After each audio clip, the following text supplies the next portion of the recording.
আমি এক সুন্দরী মহিলার পাল্লায় পড়েছি। মা উনি দাঁড়িয়ে আছে, মা তোর কলিজাটা দিয়ে মা গো আমি তার জৈবনের খেলা করো। মা বলছে, না বাবা রে, তুমি না আমার মানিক, তুমি আমার কলিজার টুকরা, আমাকে তুমি ছুরি চালাইও না। মাকে ধাক্কে ফেলি দিয়ে জমিনে বুকের মধ্যে বসিয়ে গেল। মা বলে, মালিক রে আমাকে ছুরি দিস না। ওই দুনিয়ার নারীর পাল্লায় পড়ি যুবক এমনভাবে বুকের মধ্যে হাল মারলেন, হানি রে কলিজাটা কাটে রে। মা পা দুটা ধরে, ও বালি রে আমার কলিজা কাটিটা বাপ, আমাকে কষ্ট দিস না রে বাবা। আল্লাহ নবী বললেন, ইজা মাতাল ইনসানু ইয়ানকাতান হুয়া মালাহু। নবী বললেন, মানুষের মৃত্যুর পরে মানুষের সৎ আমলগুলা, নেক আমলগুলা কবরে গেলে বন্ধ হয়ে যায়। নবী বলে, ইল্লা মিন সালাসাতিন, তিনটা আমল কবরবাসীর বন্ধ হয় না। নবী বলে, এক নম্বরে কোন আমল কবরের মধ্যে বন্ধ হবে না? পৃথিবীতে সব আমল বন্ধ হয়ে যাবে। নবী বলো, ইল্লা মিন সালাসাতিন, তিনটা আমল কবরবাসীর জন্য বন্ধ হয় না। এক নম্বর হলো সাদাকাতুল জারিয়া, যারা দুনিয়ার বুকে সাদকা জারিয়া দেয়, দান খয়রাত করে গো, তার আমলটা কবরের মধ্যে বন্ধ হয় না। থাকবে আল্লাহ রাসূলের হাদিস। আজকে আমরা সেই কবরে যাওয়ার রাজি আছি কিনা? কবরে কে কে যাবো? হাত তুলি দেখাই। কবরে কে কে যাবো? চাচা হাত যাবেন না কবরত? আমি তো যাবো কবরত। হ্যাঁ বা চাচা হাত তোলো, কবরে যাওয়া লাগবে। কবর হলো প্রথম মন্দির, ঠিক না ঠিক? সাদা কাপড় ভেন্দাহাইয়া মোরদার কাপড়ে পরাইয়া কবরতে করিবে রে তোমার দাফন। পাগল মন রে দম ফুরাইলে দেখিবে রে কে আপন। অবুঝ মন রে দম ফুরাইলে দেখিবি রে কে আপন। যারা তোমার অতি আপন তারাই তোমার পরাবে কাপড়। যারা তোমার অতি আপন তারাই তোমার পরাবে কাপড়। তারাই তোমার করবে রে দাফন। পাগল মন রে অবুঝ মন রে দম ফুরাইলে দেখিবে রে কে আপন।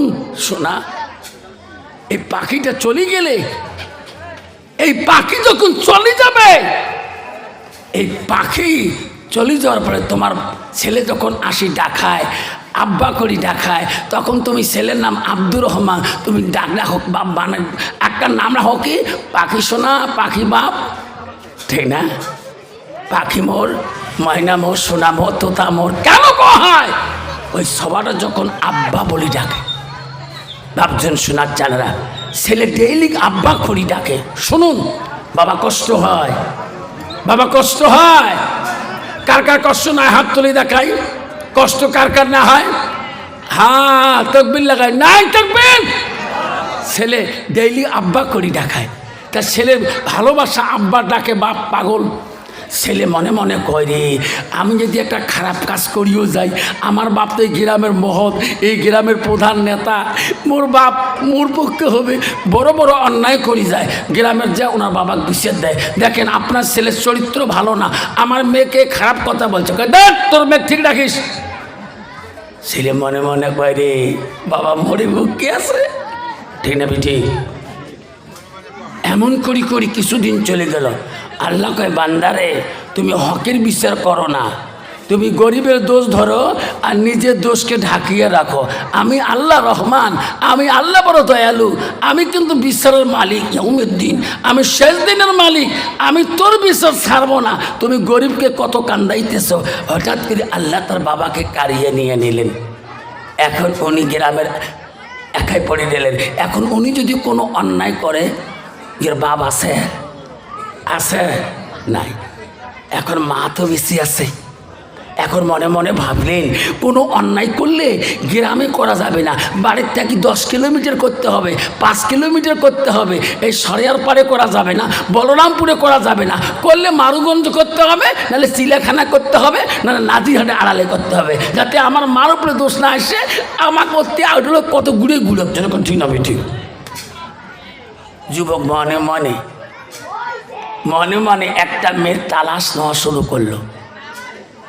একটা জঙ্গলে সবর পাশে, এই জঙ্গলের মধ্যে একটা বলে সুন্দরী মেয়ে আছে। মেয়েটা বলে এত রূপবতী, সে মেয়েটা বলে কেউ দেখতে পারে না। এই দুষ্ট নম্পর ছেলেটা ওই অরণ্য জঙ্গলের ভিতরে খুঁজতে খুঁজতে এক জঙ্গলের মধ্যে যা বসে আছে। ওই জঙ্গলের ভিতরে একটা আল্লাহওয়ালা মুত্তাকিন মহিলা, যে আল্লাহকে সবসময় স্মরণ করে, ওই জঙ্গলের ভিতরে একটু ঝর্ণার পানির মধ্যে গোসল করে। ওই মেয়েটা যখন গোসল করবে, আড়ালে কোনো মানুষ নাই। গোসল করা আগতে মেয়েটা ভাবলেন জঙ্গলে কোনো প্রাণী আছে নাকি। নজর করে দেখে একটা নম্পট বসে আছে ওই ছেলেটা। মেয়েটা ভাবল, রে এই অরণ্য জঙ্গলে আমি গোসল করি, এই দেশের মানুষ কেউ জানে না এই ছেলের বাড়ি কোথায়। ছেলেটা তো যায় না, আমার প্রতি জলজল করে দেখতেছে, আমার তো গোসল দেওয়া যাবে না। কিন্তু বাবা, বর্তমান যুগের নারী জঙ্গলে গোসল না দিয়ে নদীর ঘাটে গোসল দিতে চায়। আল্লাহ, তোমার জায়গায় নাই,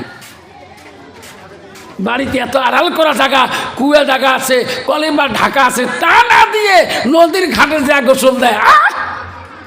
আর বুঝল কি মজা, ছত্রিবের পাং নদীর, ঠিক আমি ঠিক। মেয়েটা গোসল দিতে পারে না। মেয়েটা ভাবল, রে আজকে তো গোসল হইল না, নামাজ তো পড়তে হবে। ছেলেটাকে দেখি বলো, ভাই এইদিকে আসুন। ছেলেটা মনে মনে কয়, আমি তো যাচ্ছি, কথা কব না, আমার বাবা ছিল বড় লোক, আমি তারে ছেলে বড় লোক, আমি মেয়েদের সাথে যাচ্ছি, কথা বলি না। মেয়েটা কইছে, ভাই এই জঙ্গলে তুমি আসলি কেন? এই জঙ্গলে তোমাকে কে খবর দিছে? বলছে, না বোন, আমি একাই আসছি। কেন? আমি তোমাকে ভালোবাসি। তো মেয়েটা বলছে, আমিও তোকে ভালোবাসি। আল্লাহ বলছেন, বান্দা বান্দাকে ভালোবাসা, আমি আল্লাহ তাকে ভালোবাসি। যেরকম সুবহানাল্লাহ। ভাই আমিও তো ভালোবাসি। ছেলেটা কয়েকটু গেরা হয়ে গেল। তাহলে ছেলেটা আস্তে আস্তে মেয়েটার বাড়ির দিকে আসেন। ছেলের মা বাড়ি যখন আসে, কত মেয়ের বাপ মেয়ের মা কোনো সন্দেহ করবে না। আমার মেয়ে মুত্তাকিন, আমার মেয়ে কোরআন তেলাওয়াত করে, আমার মেয়ে তাসবিহ তেলাওয়াত করে, আমার মেয়ে বেগানা পুরুষের কাছে গল্প করে না। এখন ছেলেটা বাড়িতে আছে, মা বাবা কোনো সন্দেহ করে না, নিশ্চয়ই এনার কোনো বান্ধবীর ভাই হতে পারে। ছেলেটাকে মেহমানদারি করে দিলেন, সুন্দর খানা পিনা করে দিলেন। রসুল বলে দিচ্ছেন, মেহমানকে মেহমানদারি করাটা সুন্নত। আস্তে করে মেহমানদারি করে বলে, ভাই তুমি চলিয়ে যাও। ছেলেটা চলিয়ে গেলেন। তারপরের দিন আবার ছেলেটা আসলেন। মেয়েটা ভাবল, রে ইনি আজকে কেন আসলেন? কে আজকে কে ভালোবাসি, আমিও তো ভালোবাসি। এই ভালোবাসা না, আরো তো কোনো ভালোবাসা। এই মুখ দিয়ে ভালোবাসা না, আমার দিল দিয়ে ভালোবাসতে হবে রে। বাড়ি থাকতে পারি না তোর রূপের জ্বালা। মেয়েটা বলছে, রে ইয়ে প্রমাণ পরীক্ষা করতে হবে। ভাই তুমি কেমন ভালোবাসা চাও? কছে, বোন আমি তোকে ইজ্জত দিয়ে ভালোবাসা চাই। মেয়েটা বলল, ইয়া পরীক্ষা করতে হবে। রে ভাই, তুমি যদি আমার ইজ্জত দিয়ে ভালোবাসা করতে চাও, কালকে তুমি ঈশান নামাজের পরে, মাগরিবের নামাজের পরে তুমি ওই বাগানে আসিও, আমি ওই বাগানে মাগরিবের টাইমে যাব, ইয়ার আগে তুমি আসবা না। ছেলেটা খুশি হয়ে গেল, বাড়িতে লাফ দিয়ে গেল। ওনাকে বলছে তারপরে দিন মাগরিবের নামাজের সময় আসো। উনি তারপরে দিন ফজরের নামাজের আগে আসে, কুত্তা বসে আছে। আসবে করছে মাগরিবের নামাজের পরে, এই সকালে উঠে যাচ্ছে। এখন সকালবেলা ছেলে বাড়িতে নাই। মা বলে রে বাবা, একটা সন্তান আমার প্রতিদিন খানা কিনে পড়ার পরে বন্ধু বান্ধবের সাথে খেলাধুলা করতে যায়, আজকে সকাল থেকে নাই, বিছানায় কেউ কোথায়? মা রান্না বাড়া করলেন, চা পানি বানাইলেন, আবার রান্না বাড়া করলেন, বেলা উঠে গেলেন। হাইরে ছেলে নাই, পাশের বাড়ি গেলেন, সব বন্ধুকে বলেন বাবা আমার সোনা মানিক কোথায়? চাচি আম্মা, খালা আম্মা, প্রতিদিন তোমার ছেলের সাথে আমার দেখা হয়, কিন্তু আজকে তো সকাল থেকে দেখা হয় নাই। মা বলি করল রে আমার একটা কলিজার মানিক, আমার স্বামী দুনিয়াতে নাই, একটা মানিক থুয়ে গিয়েছে রে, আমি এখনো চা খাই নাই, 10টা পার হয়ে গেল, আমার মানিক ছাড়া চা খাবো না, 12টা বাজে গেল, খানা খাই না। মা আমার সন্তান কোনো গ্রামে নাই কেন? মা খুঁজতে খুঁজতে রে কত গ্রামে খুঁজলেন, সন্তানের খবর পায় না গো। মা বেলা ডুবে পর্যন্ত অপেক্ষা রইলেন। মা চিন্তা করলেন রে আমার সন্তান আসা পর্যন্ত আমি রান্না করা খানা খাবো না গো, আমার একটা মানিক রে, আমার একটা ধনে রে, আমার সন্তান খানা খাবে, আমার সন্তান খুশি হলে আমি মা খুশি হয়ে যাব। কন্ত বাবা এইরকম সন্তানের মা বর্তমান সমাজে আছে কি না? আছে না? কত আছে। যতক্ষণ সন্তান খাবে না অতক্ষণ মা বারবার তোমরা গেলেন কোথায়? বাবা ডাহান না, বাবা ডাহান না, কিছু রাখা তুই বাবা ধমক দেয়, ঠিক আমি ঠিক। মা টেনশনে পড়ে গেলেন, বেলা ডুবিয়ে গেলেন। ওই মহিলাটা কথা দিয়েছিলেন, যুবক রে আমি মাগরিবে নামাজ পড়ি, আমি সেই জঙ্গলে যাব, তুমিও আমার আসবা, ওই জায়গায় আসবা রে যুবক। যুবক তো সকালে চলে গেছে, এই মেয়েটা মাগরিবে নামাজ পড়ি তসবিটা হাতে করে নিয়ে আস্তে আস্তে ওই জঙ্গলের কাছে গেলেন। ওয়াদা খেলাপ করা যাবে না, আমি আল্লাহর বান্দাকে ওয়াদা দিয়েছি গো, ওয়াদা খেলাপকারী আল্লাহ পছন্দ করে না। ওই মেয়েটা সুন্দরী রূপবতী মেয়েটা ওই দুষ্ট ছেলেটার কথা দিয়েছিল, ওয়াদা দিয়েছিল আমি নামাজ পড়ার পরে চলে যাব। মেয়েটা মাগরিবের নামাজ পড়ার পরে তসবিটা হাতে নিয়ে আল্লাহ আল্লাহ করি ওই জঙ্গলের মধ্যে একাই একাই মেয়েটা যায়। কিন্তু মেয়েটার সাথে আল্লাহ আছে কি না? যেরকম আছে কি না? মেয়েটা তসবি পড়তে পড়তে যায়, যে দেখে ছেলেটা পাগল হয়ে ভোর হয়ে আসে। ইস পাগলা, দাঁড়াও, কথা দিয়েছি আসছি, তুমি আমার জৈবন নিতে চাও তো? বলে হ্যাঁ হ্যাঁ। কখন আসছো? সকালে উঠে যাচ্ছে, রাত নাই ভয় দিয়েছেন, সারাদিনে গেল। মেয়েটা বলছে তুমি আমার জৈবন নিবা? বলে হ্যাঁ হ্যাঁ, আমার একটা ওয়াদা মানতে হবে। কি? আমি আমার জৈবন দিয়ে তোর মনকে শান্তি করে দেব। আমার একটা ওয়াদা হলো, তুমি তোমার মাকে কতটুকু ভালোবাসো? কাজে আমি অত্যন্ত ভালোবাসি, আমি আমার মার একটা সন্তান রে কন্যা, আমি আমার মার কলিজার মানিক, আমি টুকরে। আমি যুবক রে কথা দিলাম আমার জৈবন তোমাকে দেব রে, তুমি যদি তোর মার আদরের টুকরা হও তাহলে তোমার মার কলিজাটা কাটি আনি আমার হাতে দাও। ওই কলিজা কাটি আমার হাতে দিলে আমি তো জৈবন দিয়ে ভালোবাসা দেখাবো, ইয়ার আগে আমি দেখাতে পারবো না।